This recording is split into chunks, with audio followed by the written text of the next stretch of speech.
In my early 20s, I was very much interested in ghost hunting, especially with all the new and upcoming ghost hunting shows there were on TV. My favorite was always Taps Ghost Hunters. But then everything on that show started to feel very, very fake. And the two head ghost hunters didn't seem at all interested in what they were doing anymore. During this period, I had visited Singapore to meet my long-distance girlfriend and a couple of other friends. We all shared an interest in the paranormal. They had told me an interesting story about the old Changi Hospital, how it was temporarily a major prison camp, which was handled by the notorious Kempeitai, the Japanese military police, which also played the role of that of secret police, which reportedly used it as a torture center. This rumor was based on the unconfirmed claim that a particular small room with narrow windows served as the infamous torture chamber in the hospital. Thick chains were hung on the walls in the room, and there were 2 concrete stubs on the floor that were believed to be for some sort of torture device. I had the brilliant idea of going on a ghost hunt there. I mean, come on, there didn't seem to be a better location where we may experience a spirit than this. There were 3 of us, including my girlfriend, and we all had agreed to do this. We didn't have any real ghost hunting equipment, so it was all very amateur. At about 10 p.m., we had begun to make our way. Getting a taxi to take us to the old Changi Hospital proved to be difficult. We had to ask 4 different cabs, and they all kind of gave us a shocked or weird look and flat out said no. The 5th one finally agreed, and while on the way there, I tried to ask him if he knew about the location. He said he knew where it was. I asked if he has heard about any weird things that would happen there, and he casually replied he really didn't know anything about the area. I guess that is why he agreed to take us. When we reach our destination, the scene leading up to the hospital is already very creepy. You have to walk up a hill of sorts, and it was literally pitch black. Even though the main road that we were dropped off on was well and fully lit. Once you walk up the hill about 30 meters, it is pitch black, and I mean that you can no longer see the lights from the main road. My girlfriend decided she didn't want to go and would wait for us in the safety of the lights of the main road. She would be safe there since there was a military barrack nearby and it was a fairly busy road. My friend and I went on ahead. We walked up the pitch black hill until we reached the main gate of the hospital. This place looked creepy as hell in the dark. I recommend Googling some photos of the hospital. It really wasn't a task to get past that gate at all, though. We literally just stepped over metal chains that were drawn across the open gate, and we were in. We just stood there for a while, getting used to the creepy feeling and planning where we should start. A few times we had heard noises coming from the surrounding forested area, and trying not to panic, we assured ourselves those were just animals walking around. After a while, we decided to head towards the right corridor and up a floor. The corridor was really narrow and we had to walk in a single file to be comfortable. We had opened the doors to several rooms just to check them out, and one room in particular sort of stood out. It had holes on the walls all over the room. This is where my friend recalled that he heard Japanese secret had regularly executed many prisoners of war at a time by lining them up in a room and opening fire. This must have been that very room. I wanted to do some experiments in there, and all we had was the voice recorder on our phone, so I decided to sit in there alone and asking some questions to see if we could possibly get any answers. I walked over to the center of the room and my friend waited outside for me. He closed the doors and pulled out my phone and was happy that I had a little light from it as I did this. I started the audio recorder on my phone and started asking questions. Is there anyone in the room with me? Pause for 15 seconds. Can you make yourself known? Pause for 15 seconds. Are you one of the tortured prisoner of war? Were you killed in this room? Pause. Nothing happened for about a minute. Then, just as I was about to ask another question, I hear a pop on the wall. I jumped and turned to look around and just started for the door where my friend was. I walk in very fast, and after my third step, pop, pop, pop, pop, pop, pop, pop, continuously on the walls all around me, just like bullet shillings hitting the walls and floor. I bolted out as fast as I could, pushed the door, and nearly pushing my friend over the corridor as I just ran past him. I yelled, "Run!" as I did, and he ran behind me and kept up. I didn't stop until we reached the bottom, the main road where safety of the lights are, and where my girlfriend was sitting, gabbing away on the phone with her friend. Once I reached her, I stopped and caught my breath. I had explained what had happened and proceeded to play the recording I had on my phone. Strangely enough, all I got was static. From start to beginning. You couldn't even hear my first few questions.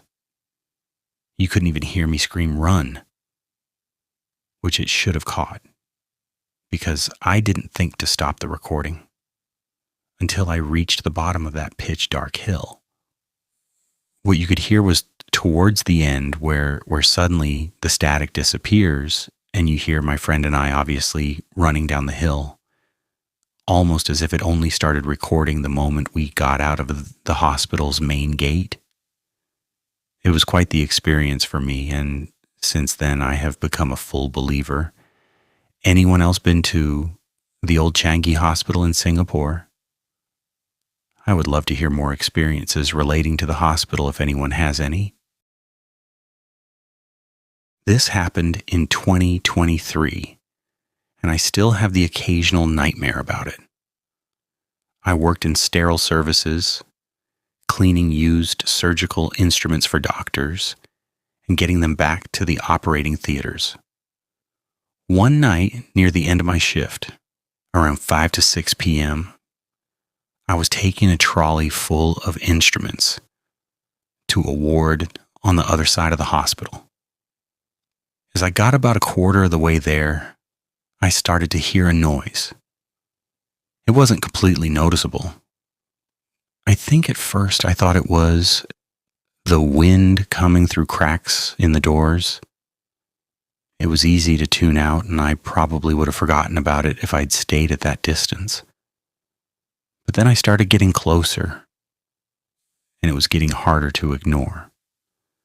So after I delivered the trolley, I decided to walk further through the hospital to see where the noise was coming from.